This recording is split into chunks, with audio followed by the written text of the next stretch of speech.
Hello everyone, कैसे हैं आप सभी। एक बार फिर से हम अपनी जो क्लासेस हैं उसको आगे कंटिन्यू करते हुए, और आज की जो हमारी क्लास है वो बहुत ही इंपॉर्टेंट क्लास होने वाली है। जैसा कि आप जानते हैं कि हमारी प्रीवियस क्लास में हमने जो है कारक किए थे, और कारक भी हमने ट्रिक से किए थे, और आज हम समास ले रहे हैं, और आज समास भी हम जो है ट्रिक से ही करेंगे।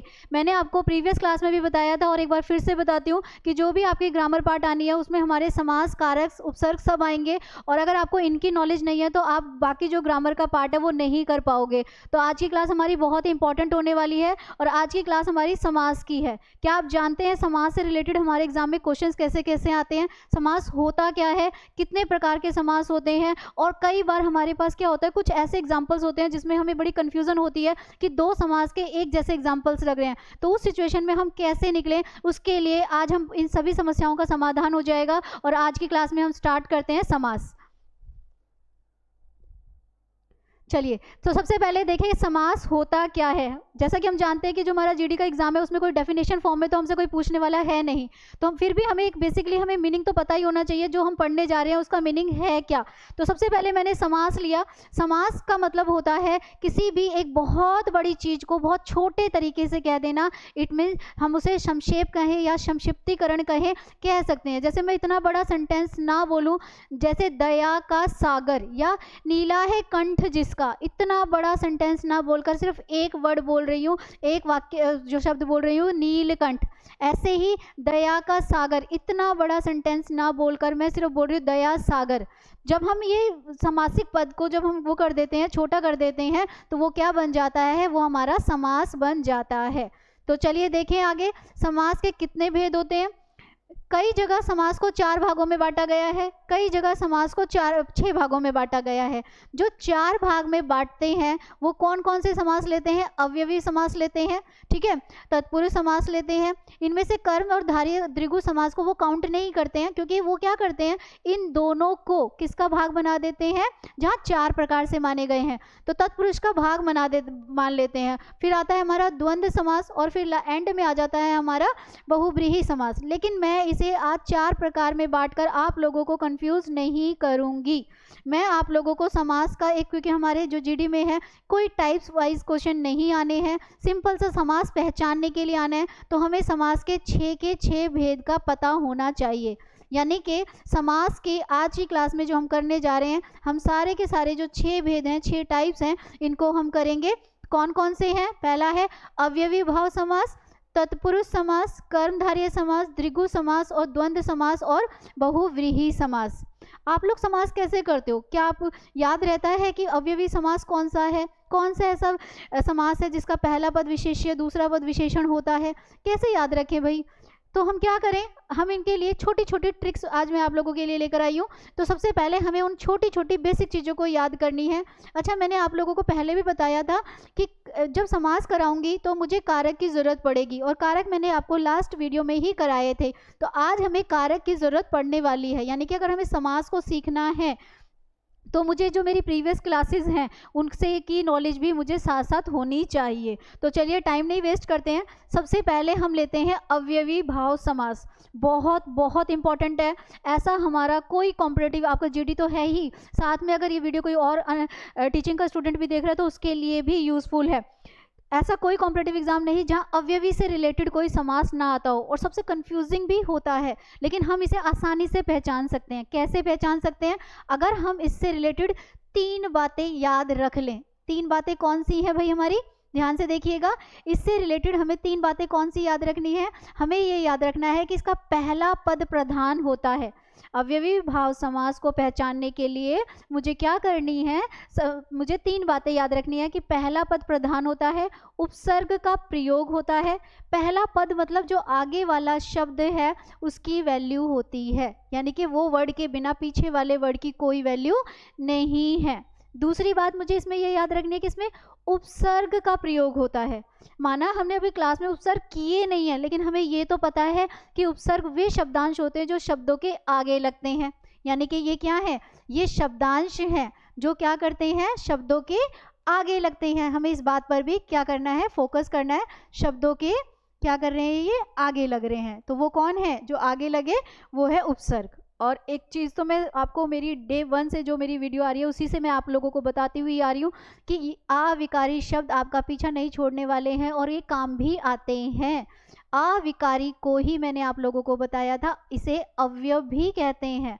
अगर आप ये बात याद रखते तो अविकारी से एक ही ट्रिक से आपको अपने आप पता चल जाता कि अवयवी समास अविकारी शब्दों से ही बनते हैं। तो पहले तो 3 ट्रिक्स दोबारा एक बार ध्यान से देखिए।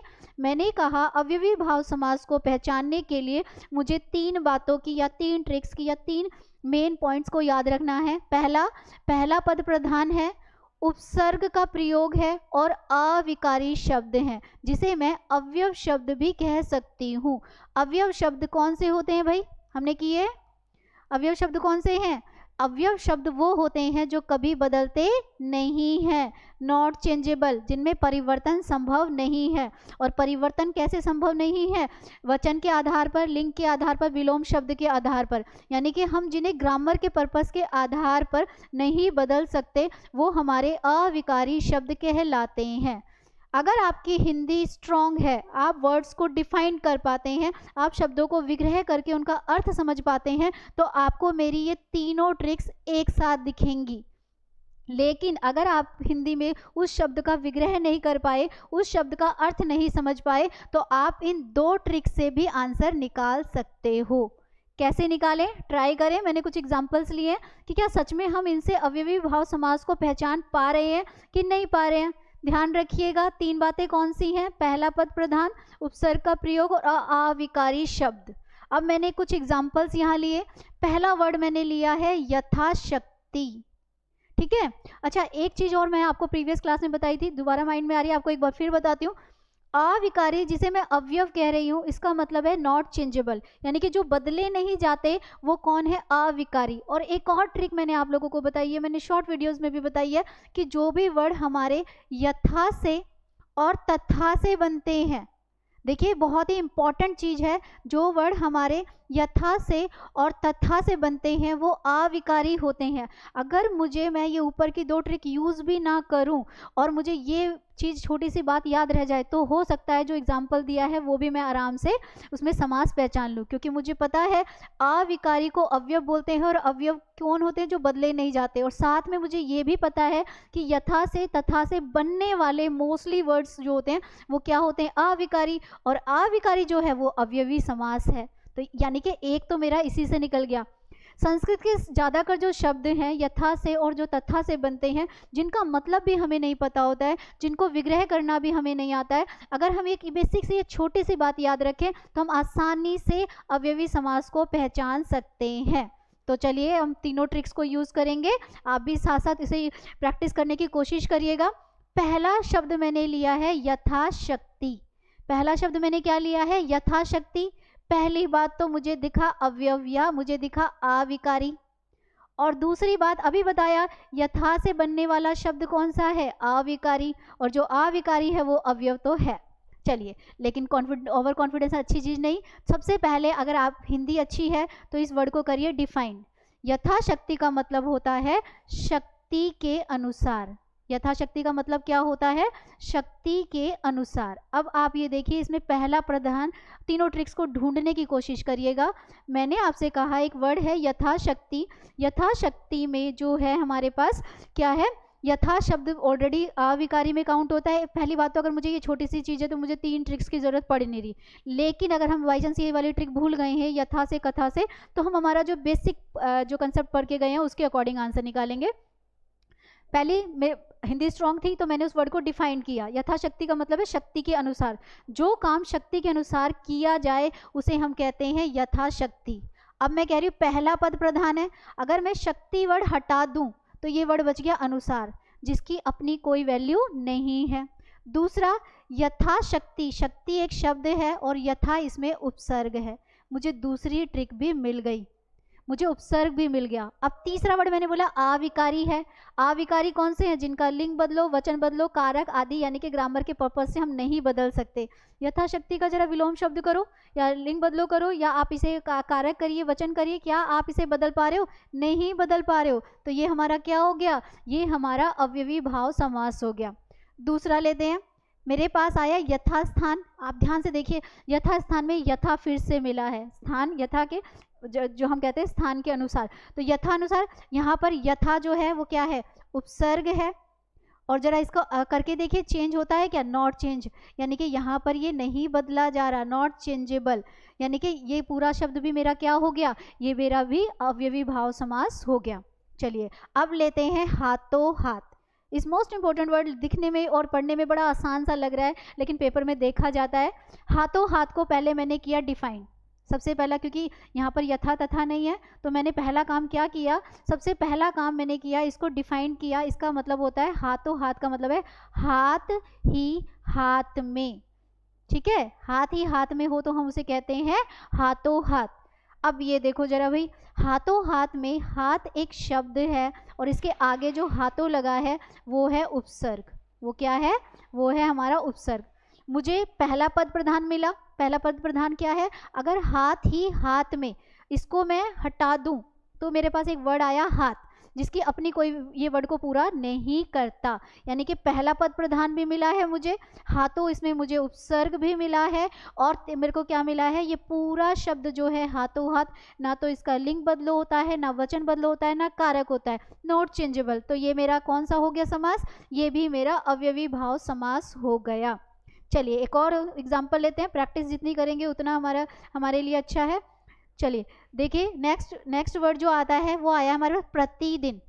प्रतिदिन को अगर आप डिफाइन करो तो इसको हम हर दिन बोल सकते हो, हर क्षण भी बोल सकते हैं, मैं हर दिन ही ले लेती हूँ। देखिए अगर मेरे पास खाली एक वर्ड होता दिन तो मैं इसको चेंज कर देती, पर मेरे पास पूरा शब्द क्या है, प्रतिदिन। प्रतिदिन में प्रति उपसर्ग है, याद रखिएगा, उपसर्ग वो होते हैं, शब्दांश होते हैं जो शब्दों के आगे लगते हैं और उनका अर्थ परिवर्तन कर देते हैं। अब मैंने डिफाइन किया तो ये आया हर दिन। अब इसमें से पहला पद हर हटा दूं तो बच गया दिन, और दिन तो चेंज हो जाता है, और जो चेंज हो जाए वो अवयवी कहाँ है, यानी कि मुझे तीनों ट्रिक्स दिखी, मुझे इसमें पहला पद प्रधान भी दिखा, मुझे इसमें उपसर्ग भी दिखा, और पूरा शब्द जो है, अगर मैं बात करूं तो पूरा शब्द मेरा क्या है, अविकारी है। तो आप देख रहे हैं इन एग्जाम्पल्स में आप तीनों ट्रिक्स आसानी से निकाल पा रहे हैं, लेकिन तीनों ट्रिक्स आप तभी निकाल पाएंगे जब आप उस वर्ड को अच्छी तरह से डिफाइन करते हैं। अगर आपने डिफाइन कर लिया तब तो आपको तीनों ट्रिक्स दिखाई देंगी, अगर डिफाइन नहीं कर पाए तो भी आप आंसर निकालोगे। उस कंडीशन में आप नीचे की जो ट्रिक्स बताई हैं, एक उपसर्ग और एक अविकारी, ये चीज़ें याद रखोगे तो आसानी से आंसर हमारा निकल जाएगा। एक और एग्जाम्पल लें, एक वर्ड आया अनुचित, ठीक है, अनुचित में अगर मैं इसको डिफाइन ना करूं, चलिए अब आप वाली बात लेते हैं कि मैं इसको डिफाइन नहीं करी और मैं सिर्फ इसको उपसर्ग से और अविकारी से पहचानना चाहती हूँ। अनुचित में अनु जो है वो क्या है, उपसर्ग है, और पूरा अनुचित का ना तो विलोम शब्द होता है, ना लिंग बदल होता है, ना कारक होता है, ना चेंज नहीं होता।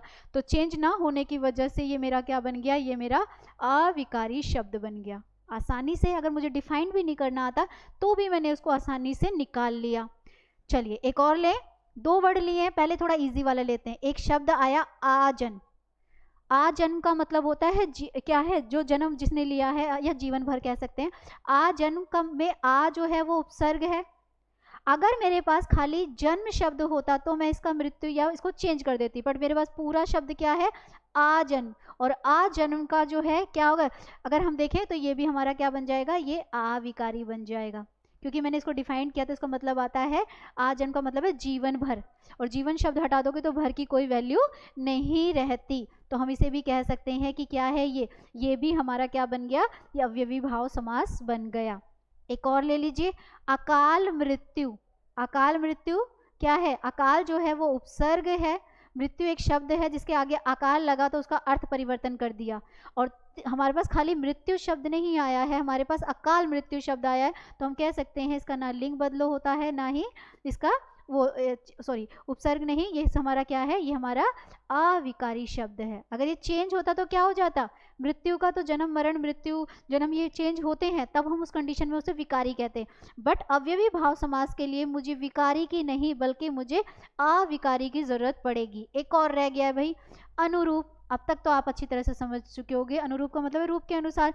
तो अनु जो है वो क्या है, उपसर्ग है, और पूरा शब्द अविकारी है, नॉट चेंजेबल, ये बदल नहीं रहा, नॉट चेंज यानी कि इसमें बदलाव नहीं आएगा, तो ये मेरा क्या बन गया, ये मेरा अविकारी शब्द बन गया।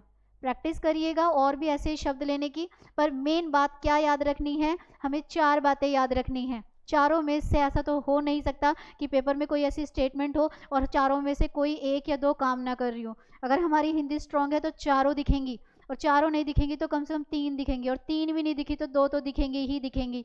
तो सबसे पहले अवयवी समास को, पहली बात मैं आपको स्टार्टिंग से कहती आ रही हूँ, अवयव को अविकारी, अविकारी को अवयव कहते हैं। यानी कि अवयवी समास में वो शब्द आते हैं जो बदले नहीं जाते, ठीक है, वो वर्ड आते हैं जो बदले नहीं जाते, यानी कि अविकारी शब्द हैं। उपसर्ग का यहाँ प्रयोग होता है और पहला पद यहाँ पर प्रधान होता है। अब जो ये ट्रिक्स मैंने यहाँ पर आपको बताई, ये दोबारा आने वाले जो हमारे समास है वहाँ पर यूज नहीं होंगी। आई थिंक आप लोगों को अच्छी तरह से समझ में आ गया होगा। अब लेते हैं नेक्स्ट समास। नेक्स्ट समास में मुझे कारक की जरूरत है, कारक आने चाहिए। अगर आपको कारक आते हैं और कारक का विग्रह करना भी आता है तो आप आसानी से तत्पुरुष समास को आसानी से पहचान लेंगे। सबसे पहले लिया मैंने तत्पुरुष समास, जहां अवयवी समास में पहला पद प्रधान था, वहीं यहाँ पर दूसरा पद प्रधान है। क्या है, यानी कि आगे वाले शब्द की वैल्यू ना होकर पीछे वाले शब्द की वैल्यू है। अगर मैं पीछे वाले शब्द को हटा दूं तो आगे वाले का अर्थ परिवर्तन हो जाता है। दूसरा, वहां पर उपसर्ग यूज हो रहे थे और यहाँ पर हमारे क्या यूज होंगे, कारक। याद रखिएगा, कई बार सिंपल सा भी क्वेश्चन पूछ लेते हैं, कौन सा ऐसा समास है जिसमें कारक चिन्हों का प्रयोग होता है, और कितने कारक चिन्ह प्रयोग होते हैं। टोटल हमने 8 किए हैं, लेकिन कारक चिन्ह प्रयोग कितने होते हैं, जब भी ऐसे समास में आते हैं तो 6 यूज होते हैं। अभी हमें पूरा नीड उसमें नहीं है, संबोधन और लास्ट वाले 2 हटा दो, ऊपर के जो 6 होते हैं वो यूज हो जाते हैं। तो हमने कहा कारक चिन्हों का क्या होता है, इसमें प्रयोग होता है, पर कारक चिन्ह दिखते नहीं है। कारक चिन्ह हमें पता है, कारक चिन्ह कौन से हैं, में, पर, के। में पर तो इसमें है नहीं, का, के, की, को हमने लास्ट वीडियो में ही पूरा पढ़ा कि सिंबल्स क्या क्या होते हैं। क्या याद रखना है, एक तो कारक चिन्हों का प्रयोग हो रहा है, और टोटल इसमें तत्पुरुष में कितने कारक यूज होते हैं, 8 मत बोल दीजिएगा, ऑप्शन में हो सकता है 4 दे दे, 6 दे दे, 8 दे दे या 10 दे, 10 तो होता ही नहीं है, गलत है। तो आप 8 समझकर 8 पे टिक कर दो। इसके टोटल कितने तत्पुरुष समास में कितने यूज होते हैं, 6 ही कारक यूज होते हैं। अब ये कारक चिन्ह मैं कह रही हूँ दिख नहीं रहे हैं, कारक चिन्ह लुप्त होते हैं। लुप्त का मतलब होता है छिपे होते हैं, पर जब हम विग्रह करते हैं, विग्रह का मतलब होता है जब हम उसे डिफाइन करते हैं, खोलते हैं, तो वो क्या हो जाता है, कारक चिन्ह सामने आने लगता है। चेक करें कि क्या सच में ऐसा होता है कि कारक दिख नहीं रहे हैं और जब हम उन्हें डिफाइन करेंगे तो कारक आएंगे सामने, यानी कि छुपे हुए हैं, हमें इन्हें ढूंढ निकालना है। तो सबसे पहले देखिए, मैंने कुछ एग्जाम्पल्स लिए हैं। मैंने पहला वर्ड लिया राजपुत्र। तो अगर आपकी हिंदी है तो मैं तो आपको यही बोलूँगी, ट्रिक काम करेंगी, 100% करेंगी, लेकिन थोड़ा सा आप उस वर्ड को डिफाइन कर लोगे तो और अच्छी तरह से कन्फ्यूज़न नहीं रहेगी कि मैं सही कर रहा हूँ या कर रही हूँ या नहीं कर रही हूँ। तो पहला वर्ड है राजपुत्र। अगर मैं इस वर्ड को डिफाइन करूँ, विग्रह करूँ, तो ये बनता है राजा का पुत्र। राजपुत्र का मतलब क्या है, राजा का पुत्र। अब देखिए जरा, ये का जो है वो कारक है, ये का जो है वो क्या है, मुझे और कुछ करने की जरूरत ही नहीं पड़ रही है, कारक मुझे दिख गया। ये कारक छुपा हुआ था, लेकिन जब मैंने इसको डिफाइन किया, जब मैंने उसको विग्रह किया, तो कारक चिन्ह क्या हुआ, सामने आया। तो राजा का पुत्र, अगर मैं इसमें से दूसरा शब्द हटा दूं, दूसरा पद हटा दूं, तो ये बन गया राजा। राजा और राजपुत्र दोनों में डिफरेंस होता है। तो यानी कि मुझे कुछ और करने की जरूरत नहीं है। अगर मुझे कारक आते हैं अच्छी तरह से तो मैं क्या पहचान सकती हूँ, मैं तत्पुरुष समास पहचान सकती हूँ। देखिए दूसरा, देखिए देशभक्ति। अब देशभक्ति को पहले ये मत बोलिएगा देश का भक्ति, गलत है। हमारे यहाँ पर जब हम इसको डिफाइन करेंगे तो ये बन जाएगा देश के लिए भक्ति। ये इसका विग्रह बिल्कुल सही है। और के लिए जो है वो क्या है, कारक है जो कि छुपा हुआ था। हमने जब विग्रह किया तो कारक चिन्ह सामने आया। अपने माइंड में जरा अपने कारक को याद करिए और आंसर देने की कोशिश करिएगा। मुझे मत दीजिए, अपने माइंड को तो ज़रूर दीजिएगा कि के लिए जो है हमारा करण कारक है कि संप्रदान है कि कौन सा कारक है, जुड़ता है, तोड़ता है, क्या करता है। लास्ट वीडियो में मैंने बहुत अच्छी तरीके से समझाया, बट अभी मैं उसको नहीं डिस्कस करूँगी क्योंकि मैं समास करा रही हूँ। देशभक्ति, तो देशभक्ति में क्या था, के लिए कारक छुपा हुआ था, विग्रह किया तो कारक सामने आए। और अगर देशभक्ति में से भक्ति शब्द हटा दूं तो देश अलग होता है और देशभक्ति शब्द अलग हो जाता है, यानी कि दोनों का ही अर्थहीन हो जाते हैं। पीछे वाले वक्त जो शब्द है, पद जो है, पद बोलिए या शब्द बोलिए एक ही बात होती है, उसकी वैल्यू होती है। एक और ले लें, आकाशवाणी डिफाइन करो तो ये हो जाएगा आकाश से वाणी, के लिए नहीं आएगा, की नहीं आएगा, आकाश से वाणी यानी कि आकाश से आवाज आ रही है। से आते ही मुझे और कुछ नहीं चाहिए, अगर मुझे कारक आते हैं तो मैं पहला पद दूसरा पद ये सब मुझे ढूंढने की जरूरत ही नहीं है, मैं आसानी से बता दूंगी कि यहाँ पर कौन सा समास है, ये हमारा तत्पुरुष समास कहलाता है। और देखिए थोड़े से एग्जाम्पल्स, देखिए मतदाता, मत के लिए दाता, के लिए आएगा, कारक चिन्ह छुपा हुआ था, दाता हटा दीजिए मत अलग हो जाएगा, नो डाउट तत्पुरुष समास। सत्याग्रह, सत्य के लिए ग्रह, ग्रह हटा दीजिए, पहली बात तो के लिए आ गया, का नहीं आएगा, सत्य का ग्रह नहीं होता है, सत्य के लिए आग्रह है, यानी कि हमने जो सत्याग्रह तो पता है ना, गांधी जी और इनका सारा आंदोलन में हमने सत्याग्रह वर्ड यूज किया है, सच के लिए जो लड़ा जाता है सत्याग्रह, तो यहाँ पर भी मेरा क्या आ गया, के लिए। सारे एग्जाम्पल्स के लिए वाले हो गए, पर ऐसा नहीं है, का के की सब जो भी हमारे कारक है उनसे रिलेटेड हो सकते हैं। एक और ले लें लास्ट, पाठशाला, पाठशाला यानी कि पाठ के लिए, फिर से मेरे पास के ही आ गया है, के लिए शाला। अब इनमें से भी दूसरा पद हटा दीजिए तो आगे वाले वर्ड का अलग ही एक मीनिंग निकल कर आता है। तो अगर हम बहुत सारा कंफ्यूजिंग ना करें तो सिर्फ अगर एक बात भी याद रखें, एक बात हम क्या याद रख सकते हैं कि जो हमारे कारक हैं यानी कि ये लुप्त हैं, सिर्फ कारक कारक याद रखना है। क्या मुझे उपसर्ग की जरूरत पड़ी? बिल्कुल नहीं पड़ी, मुझे सिर्फ कारक चिन्ह पहचानने आना चाहिए कि कर्ता ने कर्म को के लिए, टेबल मत करिएगा, मैंने लास्ट टाइम भी मना किया था, आप लोगों को कर्ता कर्म के सिंबल अपने आप जब आप ट्रिक से करते हो तो अपने आप माइंड में आ जाते हैं, ने कहाँ लगता है, को कहाँ लगता है, से कहाँ लगता है, में कहाँ लगता है, पर कहाँ लगता है, लेकिन यहाँ पर 8 के 8 कारक यूज नहीं होते, इसमें लास्ट वाला जो हमारा होता है संबोधन वाला जिसमें विस्मय आदि बोधक चिन्ह लगाते हैं वो यूज नहीं होता है। तो हम यहाँ ऐसे करके हम बता सकते हैं कि टोटल कितने कारक यूज हो रहे हैं, 6 कारक यूज हो रहे हैं। तो एक बार रिपीट करते हुए चलिए, अव्यवी में मैंने कहा था उपसर्ग है, पहला पद प्रधान है, आविकारी है। तत्पुरुष में मैं आपसे कह रही हूँ कारक चिन्ह है, कारक चिन्ह दिखते नहीं है, पर कारक चिन्ह क्या आते हैं, सामने आते हैं जब आप उनको डिफाइन करते हो, जब आप उनको विग्रह करते हो। चलिए इसी क्रम में आगे बढ़ते हुए देखेंगे, अब आता है कर्मधारय समास। इसमें क्या है, दो चीजें याद रखनी है, दो चीजें क्या है, दोनों पद समान है, दोनों अपनी अपनी जगह है, यानी कि कोई भी जो शब्द आएगा ना उसमें दो दो शब्द हैं। लो एक और तो ये तो मैं साथ साथ ही बता देती हूँ, ये क्या है, हर जगह हमें दो दो शब्द दिखाई दे रहे हैं, दिख रहे हैं। पहली बात तो दोनों शब्द अगर अलग भी कर दूं ना तो अपनी अपनी जगह बैठे हैं, अपनी अपनी जगह वैल्यू रखते हैं। दूसरा, इसमें या तो समानता का भाव आता है या इसमें तुलना का भाव आता है, या तो सिमिलैरिटीज होती है दो चीजों के बीच में, या कंपेयर किया जाता है। जैसे हम कहते हैं चंद्रमुख या चंद्रमुख, जैसे चांद के मुख जैसा, चंद्रमुख बोल रही हूँ, मुख ही नहीं बोला है, चंद्रमुख यानी कि किसी का मुंह जो है वो चांद जैसा है, ऐसे ही मैंने लिया। अभी मैं आपको एक और इम्पॉर्टेंट चीज बताऊंगी, आपके पेपर में ना ये line as it is use होती है, जो मैंने भी ली है, इंपॉर्टेंट पॉइंट करके ली है। कई बार आपके कॉम्पिटिटिव एग्जाम्स में देखा गया, पूछा गया वो कौन सा समास है जिसका पहला पद विशेषण और दूसरा पद विशेष्य होता है। अब देखिए आप लोग प्रीवियस हमारी ग्रामर यूज हो रही है कि नहीं हो रही है। अभी दो समास बताए तो एक जगह कारक यूज हो गए, एक जगह उपसर्ग यूज हो गए, अब तीसरा समास बताने जा रही हूँ तो वहां पर विशेषण भी आ गया और विशेष्य भी आ गया। चले जाइए विशेषण वाली वीडियो में, विशेषण क्या थे, जो गुण बता रहे थे, जो क्वालिटी बता रहे थे, और विशेष्य कौन थे, जो सब्जेक्ट था, संज्ञा या सर्वनाम, जो हमें संज्ञा या सर्वनाम की विशेषता जिसकी हम बता रहे थे वो क्या है, वो हमारा विशेष्य है यानी कि सब्जेक्ट है। पहला पद क्या है, विशेषण, और दूसरा पद क्या है, उसकी विशेषता। अब देखो जरा, ये मैं आपको एंड में बताऊंगी, पहले हम हमारी ट्रिक से आंसर निकाल ले। मैंने कहा दोनों पद क्या है, समान है, समानता या तुलना का भाव आता है। राजीव क्या होता है भाई, राजीव होता है कमल का फूल, और नयन क्या होती है, आंखें, यानी कि किसी की आंखों को किससे कंपेयर किया जा रहा है, कमल के फूलों से कंपेयर किया जाता है। मृग कौन होता है, हिरन, और नैनी क्या होती है, आंखें, यानी कि किसी की आंखें कैसी हैं, तुलना या समानता का भाव आ रहा है। दूसरी बात, पहले एक ट्रिक को यूज करते हैं, नील मतलब नीला, और कमल, कमल क्या है, कमल का फूल है लेकिन वो नीला थोड़ी होता है, लेकिन यहाँ पे समानता है, तुलना का भाव आ रहा है, तो यहाँ भी हम क्या कह सकते हैं कि दोनों पद समान है और समानता और तुलना का भाव आ रहा है। फिर हम कहते हैं काली मिर्च, देखिए जरा, काली मिर्च, ठीक है। अब अगर आप इस दो से नहीं समझ रहे तो ये वाला भी हम इसको मैं साथ साथ यूज कर ही लेती हूँ। पहले काली मिर्च, काली मिर्च, काला अलग है और मिर्च अलग है, काला रंग होता है, मिर्च मिर्च होती है, तो उसको क्या किया जाता है, मिर्च है, हरी भी तो होती है पर काली बोली जाती है, तो समानता व तुलना का भाव आ रहा है।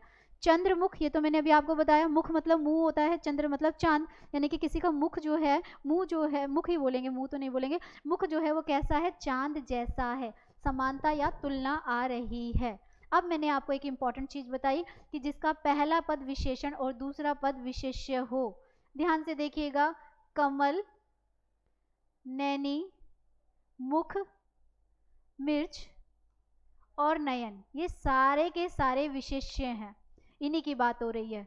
विशेष्य कौन होता है, जिसकी बात हो रही है, यानी कि मिर्च भी यहाँ पर क्या है, विशेष्य है। विशेष्य कौन है, सब्जेक्ट बोल सकती हो, अभी संज्ञा सर्वनाम देकर मैं कंफ्यूज नहीं करूंगी, जो सब्जेक्ट है ये भी मेरा क्या है, विशेष्य है, यानी कि ये हो गए। अब इनकी आगे इनकी क्या लगी हुई है, विशेषता लगी हुई है। क्या लगी हुई है, विशेषता।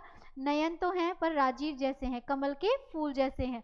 मिर्च तो है पर वो कैसी है, काली है, ठीक है। मुख तो है पर कैसा है, चांद जैसा है। नैनी तो है पर वो कैसे, मृग जैसे हैं। और कमल का फूल तो है पर वो कैसा है, नीला है। पहला पद विशेषण, दूसरा पद विशेष्य, तो हम आसानी से बता देंगे कि जिसका पहला पद विशेषण और दूसरा पद जो है विशेष्य होता है, वो हमारा कर्मधारय समास होता है। तो इसे भी एक ट्रिक के रूप में यूज़ कर ले, क्योंकि हम सबको पता है विशेषण क्या है और विशेष्य क्या है।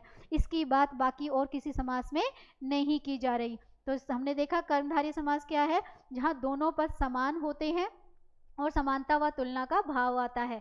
और सबसे इंपॉर्टेंट पॉइंट, जिसका पहला पद विशेषण और दूसरा पद विशेष्य हो। मैं फिर से याद दिला दूं, विशेष्य संज्ञा या सर्वनाम ही है, यहाँ सर्वनाम नहीं है, सारे के सारे संज्ञा शब्द आए हैं, लेकिन बात तो एक ही है।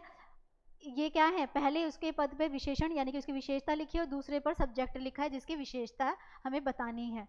तो ये हुआ हमारा कर्मधारय समास। अब देखें द्विगु समास। द्विगु समास आप लोगों को ज़्यादा परेशान नहीं करता, लेकिन कन्फ्यूज़न तो ये भी क्रिएट करता है। कई बार कुछ ऐसे एग्जाम्पल्स हैं जो द्विगु में और बहुब्रीहि में सेम से लगते हैं। अगर हमें हमारी ट्रिक फेल होती हुई नज़र आती है, तो मैं आपको उसका भी एक सॉल्यूशन आज बताऊंगी। पहले सिंपल तरीके से द्विगु समास को समझे। ये बेचारा ना पहला पद दे रहा है ना दूसरा पद दे रहा है, कुछ नहीं कह रहा है, ये आपसे कह रहा है कि सिर्फ और सिर्फ आप एक बात याद रख लो कि जहाँ पर संख्यावाचक हो, संख्यावाचक नहीं संख्यात्मक वर्ड होना चाहिए, जहाँ पर भी जो क्या है संख्यात्मक, संख्या की बात हो रही हो या संख्यात्मक हो, हम ये वर्ड यूज़ कर सकते हैं। संख्या यानी कि नंबर्स, जहाँ पर भी किसकी बात हो रही हो, नंबर्स की बात हो रही हो, तो उसे क्या कहा जाता है, द्विगु समास। ध्यान से देखिए, त्रिभुज 3, चतुर्भुज 4, पंचवटी 5, त्रिभाषा 3, नवरत्न 9, नवरात्रि 9, सप्तदीप 7, चौराहा 4, त्रिभुवन 3। यानी कि इसने तो बिल्कुल भी टाइम नहीं लिया, इसने तो बिल्कुल भी टाइम नहीं लिया, और ये आराम से बता रहा है कि जहाँ पर भी नंबर्स की बात होगी वो क्या है, वो द्विगु समास है। तो क्या मैं दशानन को भी ले लूँ, क्या मेरा दशानन भी आपका जो है द्विगु समास ही है, क्योंकि 10 की बात हो रही है भाई, क्या हो रही है, 10 की बात हो रही है। अगर मैं आपको, अभी मैंने पूरा नहीं पढ़ाया, मैं आपसे पूछूं बताइए ये द्विगु समास है, ठीक है, या ये आपका बहुब्रीहि समास है, तो आप मुझे क्या आंसर करोगे, मुझे तो नहीं कर सकते, अपने माइंड में करिएगा। क्या आपको इसका आंसर मिल रहा है? अगर हम चाहें ना तो इस एग्जाम्पल को दोनों में यूज़ कर सकते हैं, लेकिन जब दोनों में अलग अलग यूज़ करेंगे तब तो हम किसी ना किसी तरह आंसर निकाल लेंगे। गड़बड़ कब होगी, जब ये दोनों एक साथ आएंगे। मान लीजिए आपको दशानन ही दे दिया, लेकिन वहाँ पर बहुब्रीहि का ऑप्शन ही नहीं है। ऑप्शन में क्या दिया गया है, आपको दिया गया ये, या एक ऑप्शन दे दिया अव्ययी समास है, ठीक है, एक ऑप्शन दे दिया तत्पुरुष समास है, या एक आपको दे दिया आपका जो है कर्मधारय समास है। तो नो डाउट नंबर्स की बात हो रही है, तो एक तरह से, क्योंकि क्वेश्चन का ना पैटर्न का हमें पता नहीं होता कि सामने वाले का माइंड किस तरह से चल रहा है, वो किस फॉर्म में हमसे पूछने वाला है, तो उस कंडीशन में तो द्विगु बता गए, लेकिन असली में ये द्विगु समास तो है ही नहीं। द्विगु के अकॉर्डिंग तो सिर्फ थोड़ा सा सही है, पूरा सही नहीं है। क्यों नहीं है, ये मैं आपको जब बहुब्रीहि कराऊंगी, मैं ये अभी ट्रिक के लिए छोड़ दे रही हूँ, क्योंकि मुझे पहले बहुब्रीहि बताना है। उसके बाद मैं आपको बताऊंगी कि आप कैसे पहचानोगे। अलग अलग आ रहा है तो आसानी से, दशानन है 10 मुख वाला, तीसरे पद की प्रधानता हो रही है, तो हमें इसे बहुब्रीहि में काउंट कर सकती हूँ। लेकिन जब मुझे दोनों में से अलग करना हो, एंड में बताएंगे, ठीक है। तो ये मैंने आपको बताया, त्रिभुज में 3, चतुर्भुज 4, पंचवटी में 5, त्रिभाषा में 3, नवरत्न में 9, ये सब नंबर्स की बात हो रही है। चलिए आगे चलते हैं। अगला भी ज़्यादा परेशान नहीं करेगा। सबसे बड़ी चीज़ तो ये हमें क्या दिखाता है, इसमें भी दोनों पद समान होते हैं, ठीक है। और इसमें क्या होता है, ये वाला साइन जो हमारा है, बस इसी से हमारा काम चलने वाला है। 80-90% तो इसी चिन्ह से काम चल जाएगा कि जहाँ पर भी ये साइन लगे, जो हमारा क्या कहलाता है, योजक चिन्ह कहलाता है, ठीक है। ये हमें दिखेगा ही दिखेगा। ध्यान से देखिए, हर एक एग्जाम्पल में मैंने योजक चिन्ह लगाया है, ठीक है। सारे एग्जाम्पल्स में मैंने क्या किया है, योजक चिन्ह लगाया है। और अगर योजक चिन्ह ना लगा हो तो उस कंडीशन में वो शब्द या तो आपको दिखेंगे विलोम शब्द, ठीक है, या आपको दिखेंगे लिंग बदलो। ये याद रखिएगा, क्या है, या तो विलोम शब्द दिखेंगे और या अपोजिट्स होंगे, विलोम शब्द या लिंग बदलो। अब देखो, राम कृष्ण, मेरे को वर्ड से ही पता चल रहा है, राम और कृष्ण दो हैं। वैसे मैंने आपको शब्द युग्म भी कराए थे। अब मेरा ये रहता है कि मैं एक टॉपिक को पिछले टॉपिक से जोड़ देती हूँ, तो कन्फ्यूजन ना क्रिएट हो, मैं इसी पे रहने देती हूँ। मैंने आपसे कहा द्वंद्व का मतलब है दो पदों को जोड़ देना, दोनों पद समान, सॉरी जोड़ना नहीं, दो पद समान होना। राम और कृष्ण दोनों अपनी अपनी जगह है, अलग भी करोगे तो अपनी अपनी वैल्यू रखे रखें। माता पिता भी अपनी अपनी जगह है, दोनों सार्थक है। दाल और रोटी भी अपनी जगह सार्थक है, ये विलोम भी है। दिन रात उल्टा दिख रहा है। नर नारी और स्त्री पुरुष, यानी कि विलोम शब्द हो सकते हैं, लिंग बदलो भी हो सकते हैं, ठीक है। तो ऐसे हमें क्या करना है, द्वंद्व समास को पहचानना है। कैसे पहचानेंगे, दोनों पद समान है, विलोम शब्द हो सकते हैं, लिंग बदलो भी हो सकते हैं, और कुछ मत करिए। अच्छा, एक और चीज, कभी कभार हमें क्या होता है, अगर ये नहीं है तो यहाँ पर आपको और आ सकता है, ठीक है। ये बात भी याद रखनी है। अगर आपको ये नियोजक चिन्ह नहीं दिख रहा है, योजक चिन्ह सॉरी नहीं दिख रहा है, तो आपको और दिखेगा। जैसे पेपर में देते राम और कृष्ण, ठीक है, माता और पिता, दाल और रोटी, स्त्री और पुरुष, नर और नारी, नर और नारी पेयर बनता है, दिन और रात। आप देख रहे विलोम शब्द भी हैं। तो यानी कि या तो मुझे साइन दिख जाएगा योजक चिन्ह का, और योजक चिन्ह अगर नहीं दिख रहा है तो मुझे उसमें क्या दिख जाएगा, मुझे उसमें और दिखेगा। चलिए, अब आते हैं सबसे कंफ्यूजिंग में, जिसमें गड़बड़ होने के चांसेस होते हैं लेकिन नहीं होंगे। अगर हम छोटी छोटी बेसिक चीज़ें याद रखें तो क्या होगा, हम आसानी से याद रख सकते हैं। मैंने कहा बहुव्रीहि समास। पहली बात तो दोनों वर्ड्स में की अपनी अपनी जगह नहीं है, दोनों पद समान नहीं है।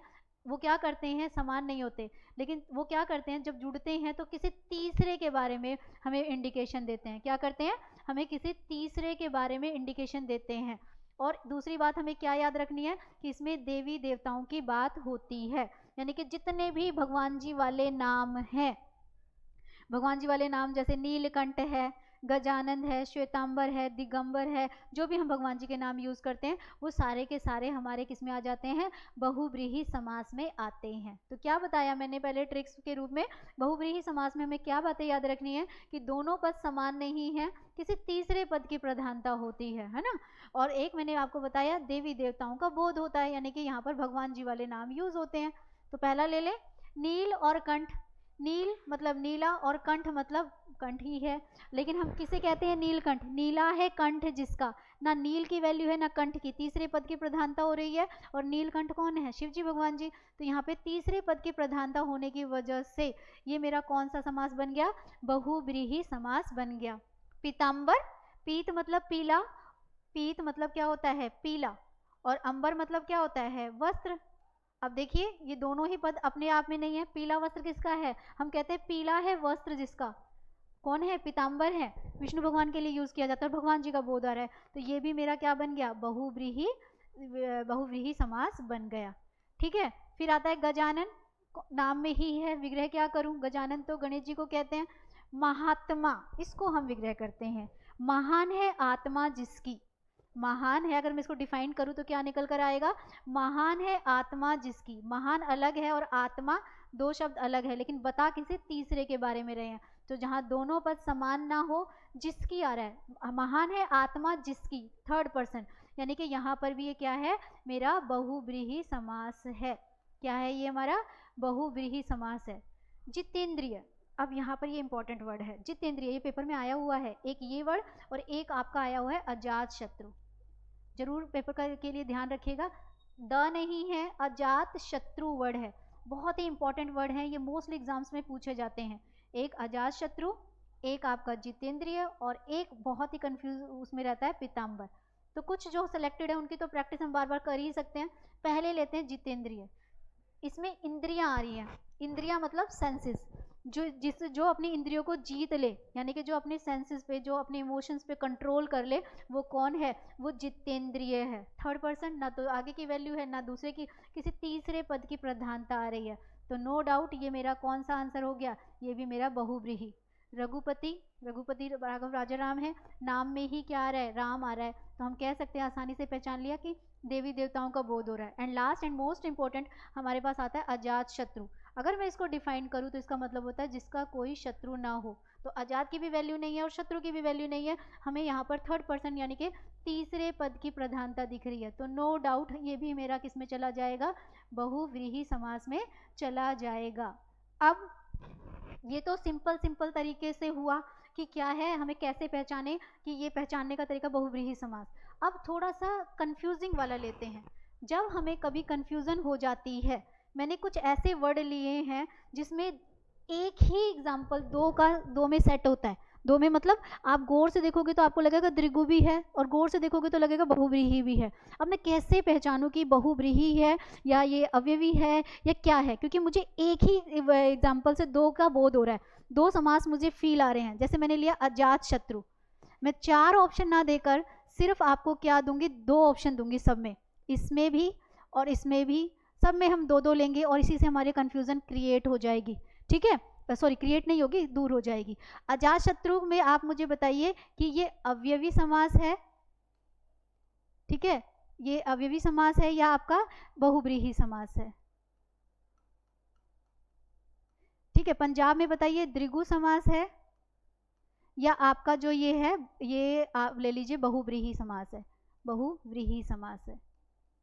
तीसरा दशानन, फिर से वही एग्जाम्पल लेंगे, बताइए द्विगु समास है या आपका बहुव्रीहि समास है?